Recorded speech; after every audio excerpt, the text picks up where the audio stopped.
මම උසස් පෙළ කරමින් ඉන්නකොට අපේ අම්මයි අප්පච්චි දෙන්න මර ජීවත් වෙන්න මැදවච්ච ප්‍රදේශයේ ජීවත් වෙන්න මේ කරදර නිසා කජු සංස්ථාවට කම්කරුවෙකු වශයෙන් වැඩට ගියා. කජු සංස්ථාවේ කම්කරුවෝ ගන්නවා කියලා තිබුණා. ඊට පස්සේ කම්කරුවෙකු වශයෙන් වැඩ කරන්න ඉස්සෙල්ලා අම්මයි අප්පච්චි දෙන්න තමයි එතෙන්ට ගියේ. ඒ මන්නාරම තියෙන කොණ්ඩච්චි වතු යාය කියලා. අපිත් එක්ක පවුල් 4ක් විතර ගියා. අපි යනකොට මේ සෑහෙන ප්‍රමාණයක් මේ අනුරාධපුරයෙන් හැමතැනින්ම ගාල්ල මාතර හැමතැනින්ම බෙන්තර මේ ගොඩක් කට්ටිය වැඩ කරා. අවුරුදු 4ක් විතර ඉඳලම ඇතුලේ LTT කලවල තිබුණා. ඉස්සල්ලා ඒ සිංහල කට්ටියනේ හිටියේ දැන් මේ කජු සංස්ථාව ඇතුලේ. ඒ අය මේ මුලින් ඇවිල්ලා මේ අපේ කට්ටියට කරදර කරන්න ගත්තා. ඊට පස්සේ රැයට කැලේ නිදා ගන්නවා. උදේට ඇවිල්ලා මේ වැඩට යනවා. එහෙම කරා.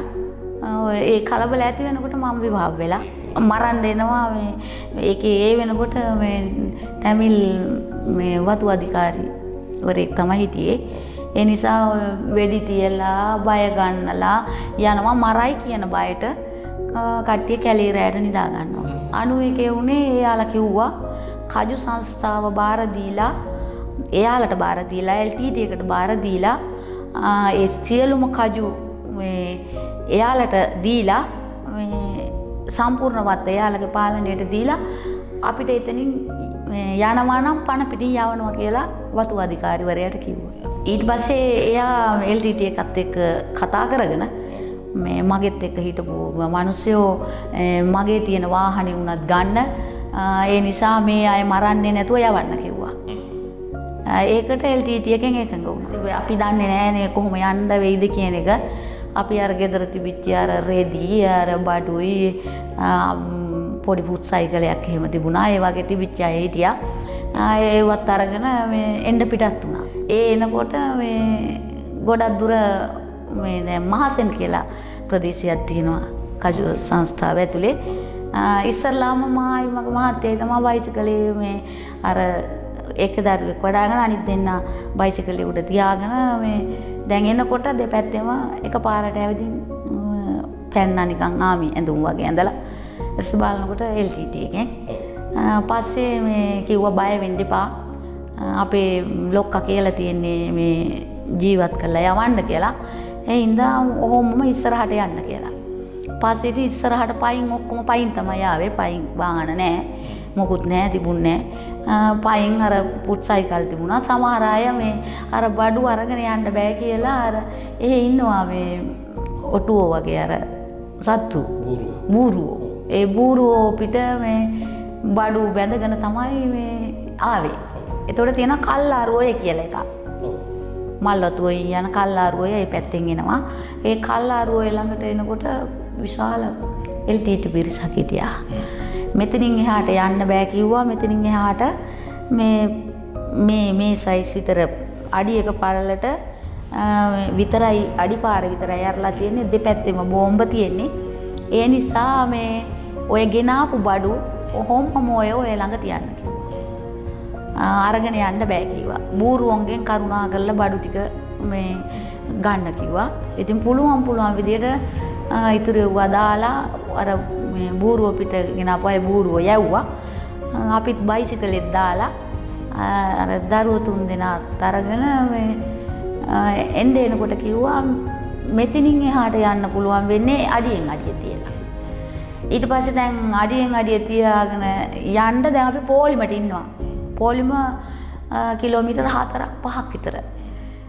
අපි හිටියේ මැද හරිය වගේ. ඊට පස්සේ කිව්වා එක්කෙනෙක් LTT එක්කෙනෙක් ඉස්සර වෙනවා. එයාගේ අඩිය තියලා තමයි අනිත් මේ මුළු මේ පවුල් 199ම එන්න ඕනේ කියලා. දැන් එහෙම එනවා. එනකොට දැන් අපිත් බයිසිකලේ විතරයි තිබ්බේ එකක් දාලා එනවා. එනකොට මේ අපිට ඈත කැලේ ඇහෙනවා ලොකු බෝම්බ සද්දයක්. ඒ ඇහෙනකොට අපි හිතුවා ඉස්සල්ලා අරන් ගියපු කට්ටිය මේ මරනවා කියලා. පස්සේ එක එක්කෙනා එක පැත්තට මේ කෑ ගහලා පැනලා දිව්වා. මල්ලන් දැක්ලා මේ LTT කෙනෙක් කිව්වා මේ යන්න එපා මේ තංගච්චි දෙමළෙන් කිව්වා මේ තංගච්චි ඉරිංග කියලා කිව්වා මේ ඔය පුල්ලේ මාතට ගන්න කියලා එහෙම දෙමළෙන් කිව්වා. මං එහෙමම තියාගෙන ඉන්නකොට තවත් එකක් පත්තු වුණා. ඒ පත්තු වෙනකොට අපි හොඳටම බය වුණා. එලා දැන් සමහර අයට අර මහට එහාට මෙහාට දුවනවා කියලා මේ අර එයාලලා ගාව තිබුණ මේවා මැෂින් ගන් තුවක්කු ඒ වගේ සමහර අයට ගැහුවා. ගැහුවේ මේ නවත්ත ගන්න. සමහර ළමයි කැලේ පැන්නා. අපි එහෙමම හිටියා. ඊට පස්සේ ගොඩක් වෙලා හිටියා. ඉන්නකොට දැන් වතුර තිබහයි උදේ පාන්දර ආවේ. පස්සේ එයාලා අර කැලේ ඇතුලෙන් අර බොර වතුර වගේක් ගෙනල්ලා මේ ළමයින්ට දෙන්න කියලා. එහෙම දුන්නා. මොකද ළමයි යඬනවා වතුර ඉල්ලලා අපි ගාව වතුරක් නැහැ. ඊට පස්සේ බොර වතුර ගෙන ඇවිදින් එහෙම දුන්නා. දීලා ඉවර වෙලා මේ අර අපේ එක්කෙනා චූටි එයා ගොඩක් කඩනවා කියලා එයාලා මේ පොඩි එක්කනාට මේ මාස 7යි. අනිත් එක්කෙනාට ලොකුම එක්කෙනාට අවුරුදු 3යි. දෙවෙනියාට මේ අවුරුදු 2ක් විතර වගේ එහෙම. දැන් ඔතනින් දැන් ඔය ඔතන ඔය තිබිච්ච LTT මුරකපොල්ල වගේ තැනින් එතනින් එහාට කොහෙටද දැන් ඔයගොල්ලෝ කොහේ යන්නද යන්නේ දැන්? මේ එන්නේ අනුරාධපුරයට එන්න.